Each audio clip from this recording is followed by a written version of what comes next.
अस्सलाम वालेकुम दोस्तों, आप देख रहे हैं इट्स एंटरटेनमेंट और मेरा नाम है सैयद इमरान। दोस्तों, टिकटॉक इस वक्त दुनिया की सबसे ज्यादा डाउनलोड और यूज की जाने वाली एप्लीकेशन है। टिकटॉक एक वीडियो शेयरिंग एप्लीकेशन है जिसको 550 मिलियन से ज्यादा बार डाउनलोड किया गया है और इस कंपनी ने इंडिया को कोरोना वायरस से लड़ने के लिए 100 करोड़ दिए हैं। लेकिन बहुत कम लोग टिकटॉक और इसको बनाने वाले इंसान की कहानी जानते हैं। आज ये आदमी चाइना का 9वां अमीर तरीन इंसान है, तो चलिए जानते हैं। टिकटॉक को बाइटडांस कंपनी ने बनाया है। इसी कंपनी का ओनर और फाउंडर ज़ैंग योमिंग है। 36 साल के ज़ैंग योमिंग एक सॉफ्टवेयर इंजीनियर है। चाइना से ग्रेजुएट होने के बाद इन्होंने माइक्रोसॉफ्ट कंपनी ज्वाइन कर ली, लेकिन इनको वहां काम करने में मजा नहीं आ रहा था और फिर इन्होंने माइक्रोसॉफ्ट कंपनी को रिजाइन देकर फैनफू नाम की और एक कंपनी ज्वाइन की, लेकिन ये कंपनी लॉस में चल रही थी।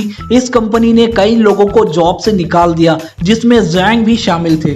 इसके बाद ज़ैंग जॉबलेस हो गए। इसके बाद ज़ैंग ने 99fan.com नाम की एक कंपनी बनाई, लेकिन 2001 में एक आइडिया ने ज़ैंग की पूरी जिंदगी बदल कर रख दी। ज़ैंग ने नोटिस किया चाइना और बाकी दुनिया में लोग कंप्यूटर से ज्यादा मोबाइल फोन में इंटरेस्ट ले रहे हैं और इसी आइडिया को लेकर ज़ैंग ने बाइटडांस नाम की एक कंपनी बनाई। यही वो कंपनी है जिसने आगे चलकर टिकटॉक को बनाया और ज़ैंग की जिंदगी हमेशा के लिए बदल कर रख दी। दोस्तों, बाइटडांस कंपनी मोबाइल एप्लीकेशंस बनाती थी। बाइटडांस ने अपनी पहली एप्लीकेशन बनाई, उसका नाम इन्होंने न्यू हैंड डोनजाई रखा, लेकिन इस एप्लीकेशन को किसी मसले की वजह से चाइना की गवर्नमेंट ने बैन कर दिया था। लेकिन ज़ैंग ने हिम्मत नहीं हारी। ये एक ऐसी एप्लीकेशन बनाना चाहते थे जो चाइनीज लोगों को दिन भर की खबरें देती रहे। ज़ैंग ने कई इन्वेस्टर से बात की कि इस एप्लीकेशन को बनाने में ज़ैंग को पैसे दे, लेकिन इनको हर जगह से इनकार ही सुनने को मिलता था। ज़ैंग ने अभी भी हिम्मत नहीं हारी। माइक्रोसॉफ्ट जैसी कंपनी में अपनी अच्छी खासी नौकरी छोड़कर ये धक्के खा रहे थे, लेकिन कहते हैं ना, कोई भी बड़ा गोल अचीव करने के लिए रिस्क लेना पड़ता है। आखिरकार अगस्त 2012 में एक इन्वेस्टर ज़ैंग की कंपनी में पैसे लगाने तैयार हो गया और इस तरह ज़ैंग ने तोतियाओ नाम की एक एप्लीकेशन बना ली। अगले 2 सालों में इस एप्लीकेशन को 1 करोड़ 30 लाख लोग इस्तेमाल कर रहे थे और इस तरह ज़ैंग को बहुत बड़ी कामयाबी मिल गई। दोस्तों, अब जानते हैं टिकटॉक की हिस्ट्री। सितंबर 2016 में ज़ैंग की कंपनी बाइटडांस ने डूइंग नाम की एक एप्लीकेशन बनाई। दरअसल ये एप्लीकेशन टिकटॉक ही थी, जिसको चाइना में डूइंग कहते हैं और आज भी वहाँ ये इसी नाम से इस्तेमाल की जाती है। देखते ही देखते ये एप्लीकेशन चाइना में बहुत ज़्यादा पॉपुलर होना शुरू हो गई और करोड़ों लोगों ने ये एप्लीकेशन डाउनलोड कर ली।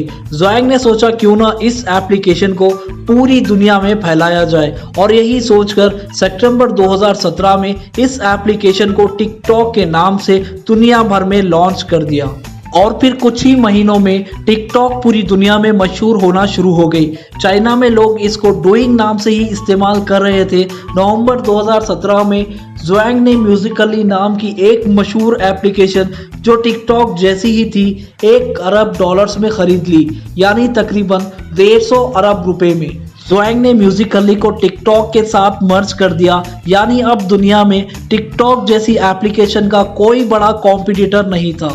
दोस्तों, लेकिन ज़ैंग का अपना कोई अकाउंट टिकटॉक पर मौजूद ही नहीं था, क्योंकि इनको लगता था टिकटॉक सिर्फ यंग लोगों के लिए और अब ये काफ़ी बड़े हो चुके हैं। दोस्तों, आज टिकटॉक 75 लैंग्वेजेस में अवेलेबल है और दुनिया की मशहूर एप्लीकेशंस में से एक है। ज़ैंग योमिंग आज चाइना के 9वें अमीर आदमी बन चुके हैं। इनकी कुल दौलत 13 अरब डॉलर्स है, यानी तकरीबन 2000 अरब रुपए। ऐसे ही इंटरेस्टिंग वीडियोस देखने के लिए हमारे चैनल को सब्सक्राइब करिए और साथ ही साथ बेल आइकन को भी दबाइए और ऑल पे सेलेक्ट करिए, ताकि आने वाली हर नई वीडियो आपको आसानी से मिल सके। और डिस्क्रिप्शन में मैंने लिंक दिया है, आप चाहे तो मुझे इंस्टाग्राम और फेसबुक पर भी फॉलो कर सकते हैं। अपना बहुत ख्याल रखिए। अल्लाह हाफिज़।